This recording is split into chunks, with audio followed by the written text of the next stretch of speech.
It is the No1 Podcast. I am your host, Coach Jake. This is where we explore the journey from being no one to number one. I hope you guys are all doing good today. I had a couple great responses yesterday to the podcast. Today, I want to talk to you about why is entrepreneurship the key to financial freedom. And by the way, welcome. Lyrically Indigenous, the Muscle Wizard, Let's Do Some Art, Nature Boy 10th Planet, all right, great name, HSV Guy, David Curzio, Radic, Matt 3rd, March 3rd, Otimi Jiu-Jitsu, Owls and Mike, happy to see you all today. As ever, you guys can feel free to pipe up on the chat. I would love to talk to you guys, and that's how we're going to communicate today. So hope you guys are doing well. Again, the topic, why entrepreneurship is the key to financial freedom. So why am I talking about this subject? I've been an entrepreneur since, I think it has to be 2000 or 1999. So I've been an entrepreneur since 1999. That means I'm going on a quarter of a century of being in business for myself. Now, that's when I started. I already had a job, and it wasn't until 2006 that I was able to leave the job and go full-time on my own. Okay, took 6 or 7 years. I started, so 99, I would have been 28 or 27, something like that. And it took a while. Right. And the first thing that happened was I remember it has to be the year 1999 because I was listening to or maybe it was 2000.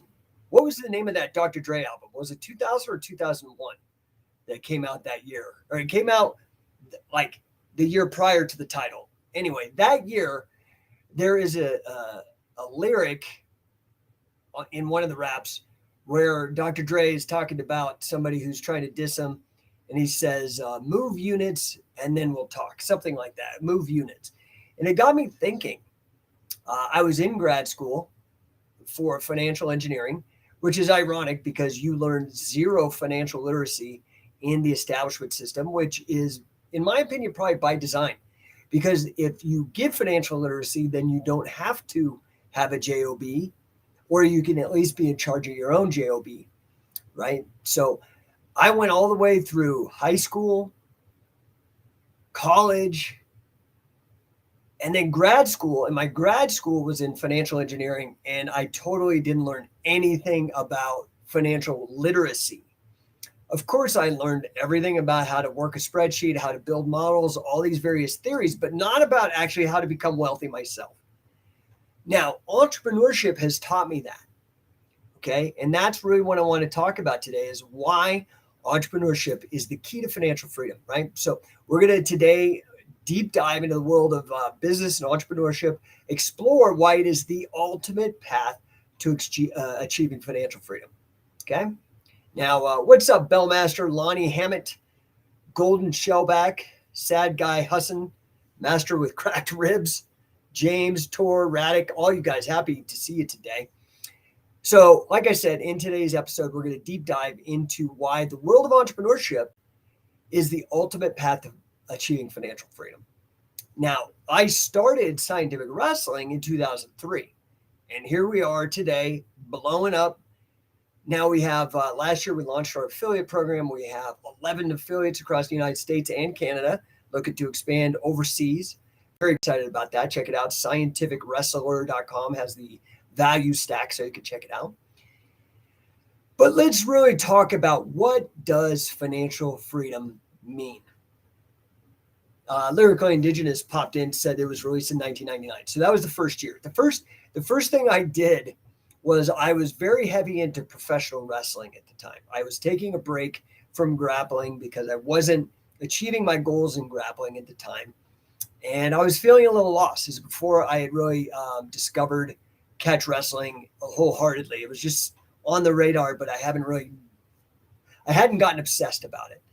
And I was a little bit like, what do I want to do? And I think I've told this story before. I was dating this girl who was not impressed by my grappling career plans, but was very enamored with WWE at the time. This was the Attitude Era, the height of the Attitude Era, the height of the competition between WCW and WWE. And I'm going to be real, I was doing everything it took to win. I already had a strong wrestling background. I'm already good at getting on stage. I have no stage fright, but I needed to learn the ropes of the business. And because this girl was into it, I wanted to impress her and I got into it. And I started doing steroids. Not proud of it, but I did at that time. And I got pretty big. I naturally walk around at about 200 pounds. I'm almost 6'2". And I got up to about 230 pounds. And I was pretty big. I'd gotten to back then, you couldn't be a Zack Sabre Jr. You couldn't be a Adam Cole. All the little guys were having a hell of a time. It was very difficult to get booked. I think the only guy was Rey Mysterio back then that was small.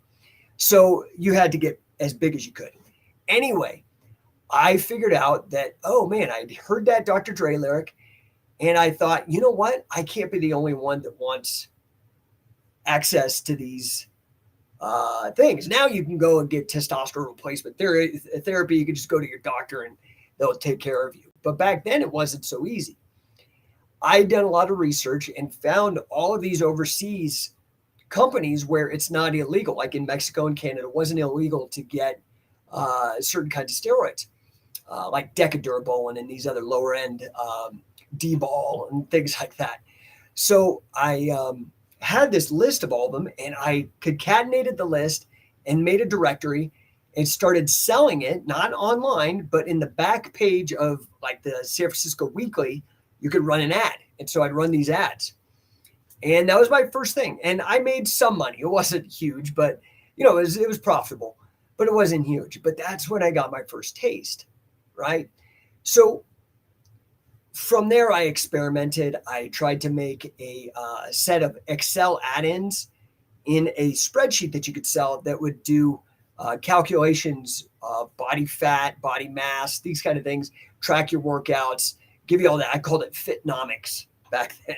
That was my second endeavor. And again, it was okay, but I wasn't making that kind of money. Now, I became obsessed with Catch as Catch Can. And all I did is I had to look at one of the ways that I determined the projects, and I still recommend this to my clients today, is when you find something that you're obsessed with, and an easy way to figure out what you're obsessed with is go look at your credit card and your bank statements. What do you spend a lot of money on outside of expenses that are normal, like food, shelter, that? And I was spending all my money going to camps. I went to the Team Quest first MMA camp back in, I think that was 2003. And I was traveling getting all this training, learning Japanese style pro wrestling because I started getting obsessed with catch wrestling. And I was like, well, this is great. If I start a business, I can write all those expenses off. And then I could take, and if I produce quality, valuable content to other people and learn how to package it, market it, and sell it, now I can make money. Does that make sense? So Muttbag Kang, welcome. Says, just saw Frank the Legend say he was legit, and I've been a fan of Catch since seeing Ken and Frank step in the octagon. Thank you, sir. Appreciate it. Man, we got a lot of people in the chat. So why financial freedom? Why is entrepreneurship the key to financial freedom? Okay. Well, let's break down the definition of financial freedom. What does it mean? Okay. It's the ability to live your life on your own terms. Okay. Free from constraints like traditional 9-to-5 jobs, bills, that kind of thing. It's really about being able to do what you want, when you want, and with whom you want. Okay. So this is the thing that you have to understand about entrepreneurship. Back then, I was working in banking. I had just in 2002, the year prior to founding Scientific Wrestling, I earned my Master of Science degree in financial engineering, which is basically a combination of financial mathematics, statistics, stochastic calculus, derivatives, financial derivatives, like options, forwards, swaps, things of that nature, and a little bit of computer programming. Heady stuff. Cool to know, but not my passion. It's pretty boring, but it paid me well. Okay. So but I didn't have options. I had to show up to the office every day. I had certain KPIs that I had to hit. Does that make sense? So I wasn't free. So the first reason why it gives you financial freedom is it allows you to be in control of your own income. Okay. Now that could be scary for a lot of you guys. A lot of you guys would rather just have this illusion, and it is an illusion of security about getting a salary. What you don't understand is you're getting paid by an entrepreneur. Unless you work for the state at some level, your boss, the CEO or the owner of the company is an entrepreneur. Meaning they started a company and took all the risk. And what they see is the variable nature of the cash flows, largely dependent upon your ability to market and sell your value in the marketplace. You don't see it if you're getting a salary and you have this illusion that it is all good, but it's not. And when you run your own business, that illusion is shattered. And you understand that you relying on somebody else for your own paycheck is very dangerous, very high risk. If you've ever lost a job or been laid off, you know what I'm talking about. But it's one of those, if you learn how to fish, people don't have to give you a fish. And that's the same thing with being an entrepreneur. You don't have to rely on somebody else for your income. You know how to create your income at all times, right? You create your own income streams. And because it's yours, as you grow, the potential for that income is truly nearly endless. Look at Elon Musk. I don't think he's the richest guy on the world right now as a broadcasting, but he was just a couple months ago. I had some weird things happen in the market, so now he's not. But he took that risk. So what I'm saying is that income potential is massive compared to when you get locked in trading your time for money. The thing you have to understand, you're always trading your time for money, no matter what you do. But are you using leverage? Are you getting the most out of it? And to do that, you have to take a risk sometime. Does that make sense? Welcome, Cairo Hall. Welcome, Stuart Durston. Waco Punk, Nick Slawinski, 510 January, Slammer 626. Happy to see you guys. Now, does that make sense to you? I hope that makes sense. Hey, what's up, Diggs? Give you a shout out here on the screen. Happy to see you, pal. And let's see, we got Walt here. How goes it, brother? It is excellent, sir. I would say good day, but it's great day. So I think I got to change that. I don't know. Give me a number one in the chat if this is making sense to you. This is absolutely crucial. You have to be in control of your own income if you want to be in control of your own destiny.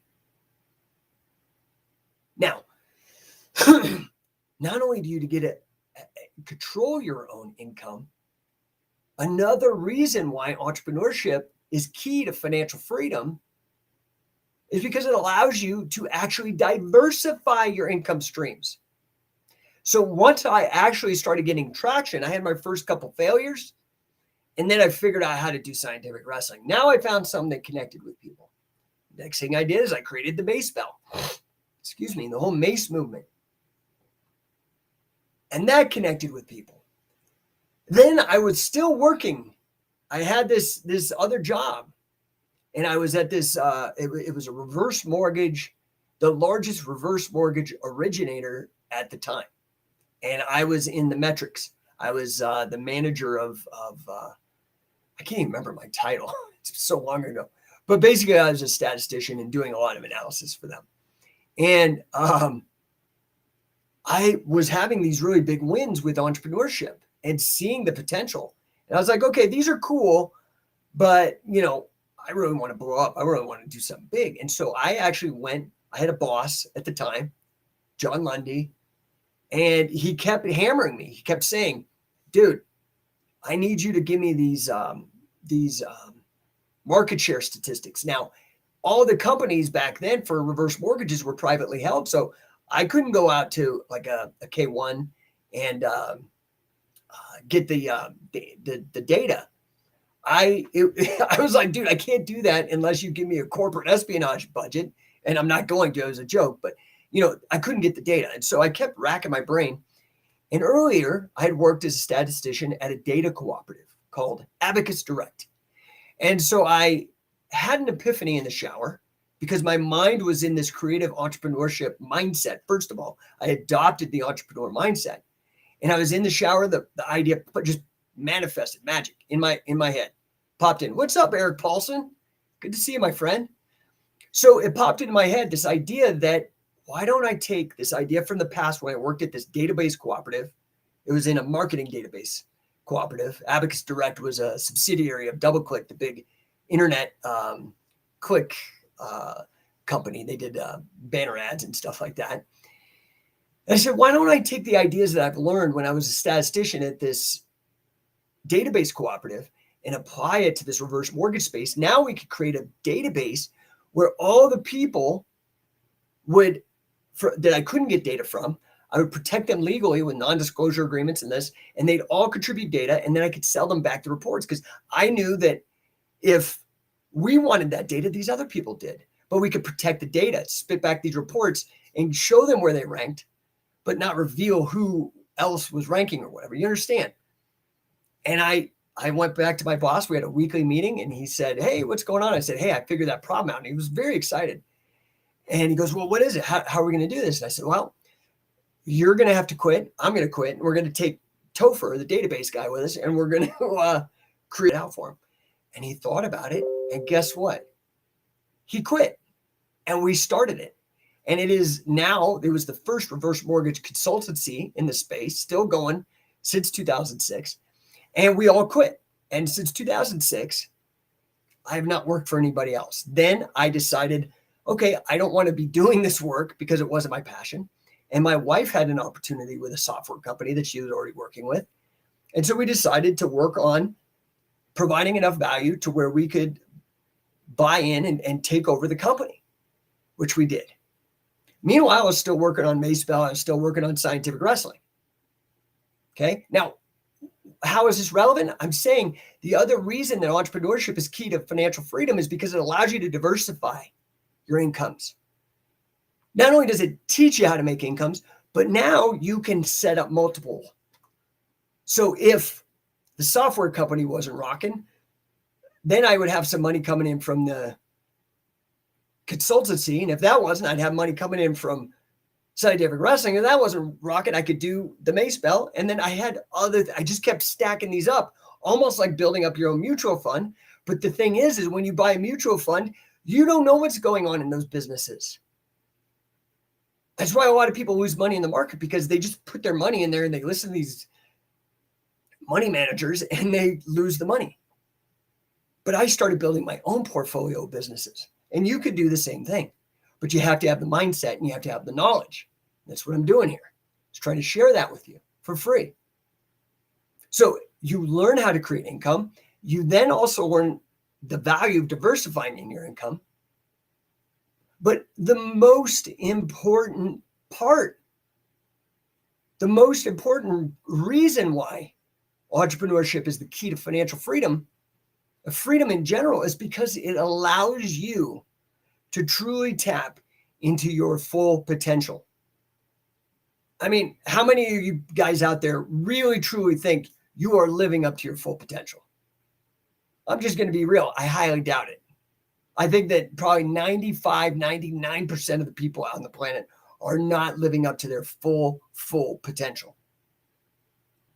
And when you see somebody living up to their full potential, we're wowed by that. But this is the thing. I believe this is possible for most people. I think it's just mental.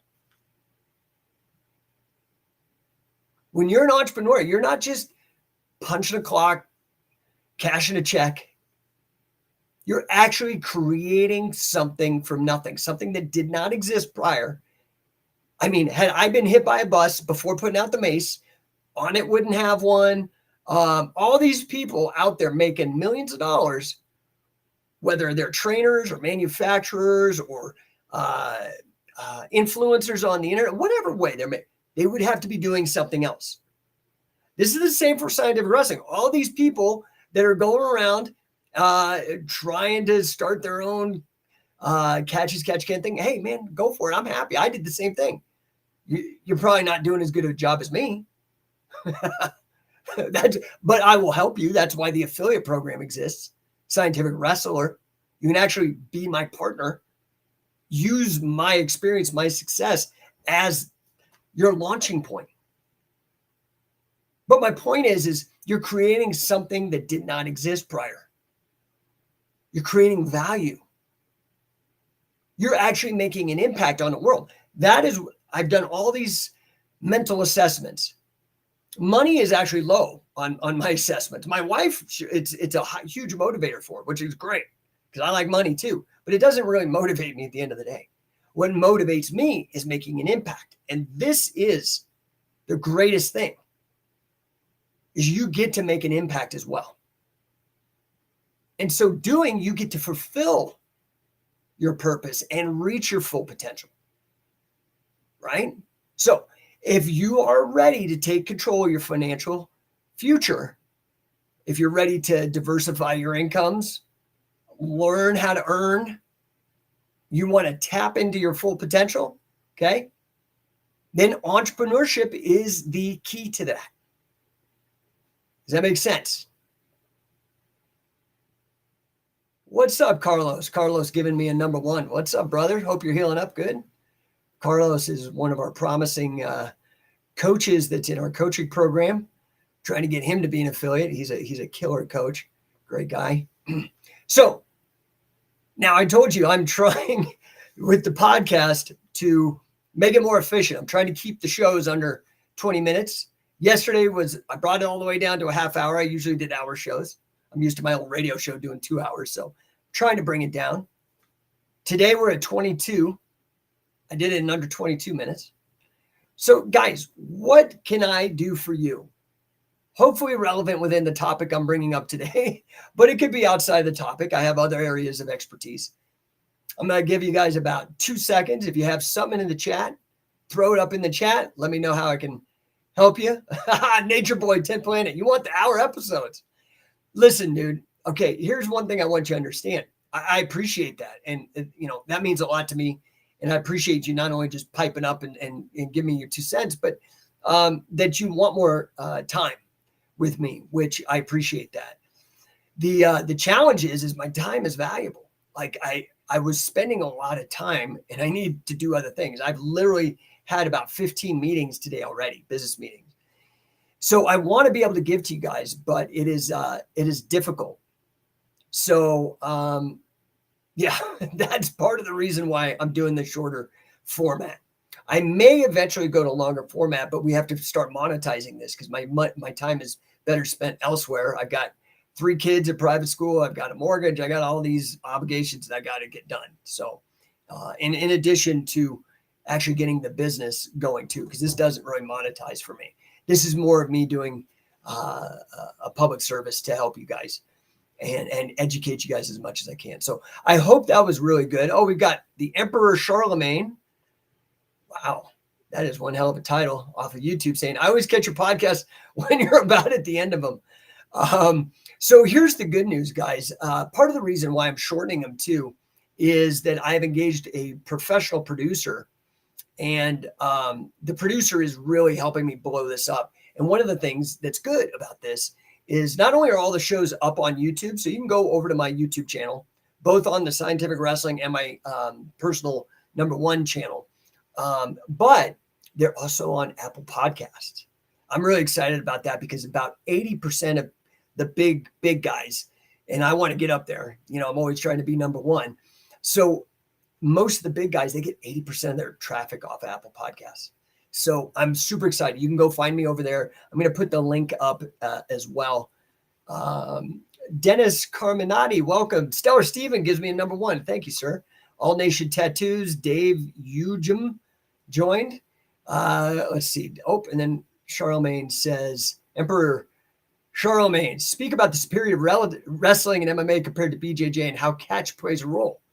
Well, I've talked about this several times. Okay. We know this is now common knowledge. This is why you see guys who love to trumpet being on top, but secretly know they're not, because wrestling, MMA is the driver of all martial arts right now. Honestly, UFC really drives participation the same way NFL drives participation of flag football and peewee football and all that kind of stuff.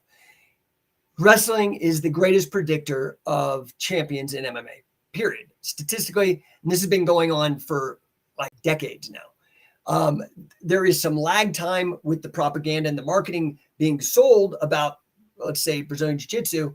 There are twice as many MMA champions that come from a strong wrestling background than do Brazilian Jiu-Jitsu. So we know this is statistically a fact. It's not even worth arguing. Yes, we all know about Gordon Ryan. Gordon Ryan, in my opinion, it doesn't have to do with the style. In fact, his style, to me, when I look at Gordon Ryan, wrestling in short shorts, ripped to the gills, maybe juicing, looks a little bit like early Lions Den to me, doing leg locks. So we've kind of already seen this, no gi. So he'll say it's jiu-jitsu, but you can even look at, like, he's a once in a generation athlete. Okay. I don't even think it's his coach, honestly. Now that goes against the marketing and might ruffle some feathers, but I think that it's just, he is truly a stud. Okay. Now, given that, I see even Danaher switching, calling everything pinning now. Nobody said pinning in the grappling space or in the MMA space until I brought it in and started pushing it. That's a fact, dude. I can go back, because we got an internet, everything's documented. I brought Wade Chalice into scientific wrestling at the very beginning. He is known as the king of pinning. Our first produced video together was Killer Cradles about pinning for grappling. Then we did the Pinisher, which was pinning for MMA. So this is all stuff that, and people are now following what we have established in our research. And I'm very honored by that. I wish people would actually start citing and giving credit, but they don't. Now, so that's the superior wrestling and MMA compared to BJJ. Catch plays a role because wrestling, especially the freestyle and folk style that we're talking about, it is a derivative of catch as catch can directly. And in particular, you just have to now take these stud wrestlers who are dominating, and instead of learning the wrestling and learning this jiu-jitsu, very simply, we just have to get them a little bit of grappling literacy and tune into the setups that Catch as Catch Can has, and you don't have to unlearn the wrestling. Right? So that's really been our program since the beginning. I hope that helps. And then let's see. Oops, I skipped one. So let's see. Charlene says, in modern no-gi BJJ, closer to Siama's shoot wrestling. I mean, first of all, Siama's shoot wrestling was the first truly kind of really organized modern MMA. And that's directly out of Siama Pro Wrestling and Carl Gotch's influence. So, yeah, not even cool. I mean, these are just facts. And I'm sorry, it kind of ruffles feathers sometimes because people are deeply invested in jiu-jitsu or in the propaganda. And it's just like, I don't care. Like, these are facts. Like, you just need to deal. MD Tempest, would you go one-on-one for potential mentoring? What do you mean? Would I do that? Have I done that? I've done that. I mean, that's what I did with Billy. Billy was my mentor. I apprenticed under Billy for 7 years. That's the exact amount of time in the medieval guilds they came up with the word apprenticeship. An apprenticeship lasts 7 years for you to become a master. So it's just weird, but like, yeah. So I think one-on-one mentoring is great. I do it. Most people can't afford me. Just because I can make more money doing something else. So Emperor Charlemagne says, today's product is nothing like class, because it's not, dude. It's not. It just isn't. You're right. Roman Stone, Jake, the main man. Thanks, dude. Appreciate that, Roman. That's very nice. And then he says, most knowledgeable catch as catch can man on earth. There's a lot of really good guys out there, okay? Obviously, first to mind comes Josh Barnett. That's, I think, where a lot of our friendship comes in. I think Eric Paulson knows a decent amount. I think he's spread out over a broad domain. So, he really knows like a lot about the striking, and he's a jiu-jitsu guy, and then had a strong judo background. I think Eric's very knowledgeable as well. But yeah, dude, I mean, I'm going to be real. I've put in a fuck ton of work, dude, massive amounts of effort. I think I've published, I can't even count the pages. It's tens of thousands of pages, produced tens of thousands of minutes of content. I don't know, man. Yeah, I put in a lot of work, a lot of grind, bro. Nature Boy 10th Planet says, thanks for sharing the Carl Gotch and Inoki workouts. Yeah, guys, you got to check out the YouTube page. I put up great stuff there. I put up a lot of great stuff. And let's see here. He says, Emperor Charlemagne says, last question for me. What do you think of Yukio Miyato? And have I met him? Thank you for your time. I've not met him face to face, but we've talked quite a bit, obviously, because we share a mentor. I think Miyato knows quite a bit about the Billy Robinson approach. I also believe that Hideki Suzuki, I think both of those guys really understand the Billy Robinson approach, probably on my level. I don't know exactly how many hours. I think Miyato and I have probably spent about the same time with Billy. I think, the advantage I have is that I also spent time with Carl, Gene LaBelle, Dick Cardinal, a little bit of time with Fujiwara. So I've got also this massive amount of time under Billy and really understanding his process and system. And then these other perspectives, and then time with Wade Chalice, Guinness record holder for the most wins and pins in all of wrestling, the most dominant style in mixed martial arts. So, but highly recommend, if you're in Japan, look up Hideki Suzuki, look up Yukio Miyato. Miyato was a wrestler in the UWFI as well. Hope that helps. Let's see. Harry Smith is bringing great attention to it as well, says Roman Stone out on Facebook. Yeah, Harry is great. Harry has been with Scientific Wrestling since, I want to say 2007. He came to the very first Billy Robinson training we held at the Santa Monica Wrestling Room. And Harry's been great. So he's a full coach with Scientific Wrestling. In fact, you guys, I've tried to make these opportunities. You could have trained with Dick Cardinal, man, right? I mean, Gene LaBelle made himself a bell. You could have trained with him. Billy Robinson. For the longest time, I had Wade Chalice and Josh Barnett together on camps. He could have come and trained, and he didn't. So I would really recommend you guys get to Coach and Catch. I would really recommend it. Harry and I are going to be in Orlando. Now, I can't guarantee any of these people are going to come, but I've gotten verbal confirmations that about 4 main event level WWE stars are going to be at the Orlando training, learning, perfecting their craft, which is slightly different but what are they trying to do? They're trying to emulate a real fight, just like John Wick, but it's theatrical with some other craziness involved. But Emperor Charlemagne, you said it was the last question. It's okay. Sorry, one more question. Is the Inoki Gotch footage you recently posted different from the Gotch workout DVD you sell? Is it part of it? Again, thank you. No. So the condition for combat sports footage is what Carl and my friend, both of them deceased, unfortunately, Tom Puckett, put together to try to codify and record the workouts that Carl was famous for. Now, the workout that I put on with Inoki, I think that was originally filmed for Japanese TV to promote Inoki. And there's all kinds of great stuff on there, stuff that's not on the conditioning DVD. But that is just like documentary footage. It's not him actually talking through and coaching you. So I would definitely go check it out. Lots of great ideas on that video, by the way. Lots of great. Just go to the Scientific Wrestling YouTube channel. I have so much free content for you guys. You can go to scientificwrestling.com, click on the articles link too. Tons of free articles. I don't know, man. I'm trying. I do this for free.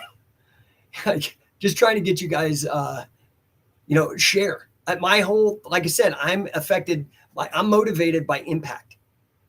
That's why I'm doing this. But I mean, I can't do it for free, but I do give a ton for free.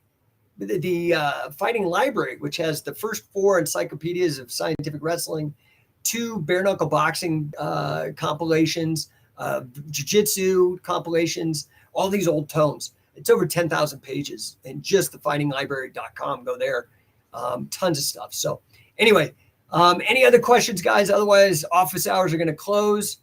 I did get the main content done in 20 minutes and then got to the questions afterwards. So I appreciate you guys. I will see you tomorrow, and really make the most of the day. There, you got 24 hours. You can get in your workout. You can get in good sleep. You can eat right. And then you can bust your ass working for your dreams, for your own financial freedom.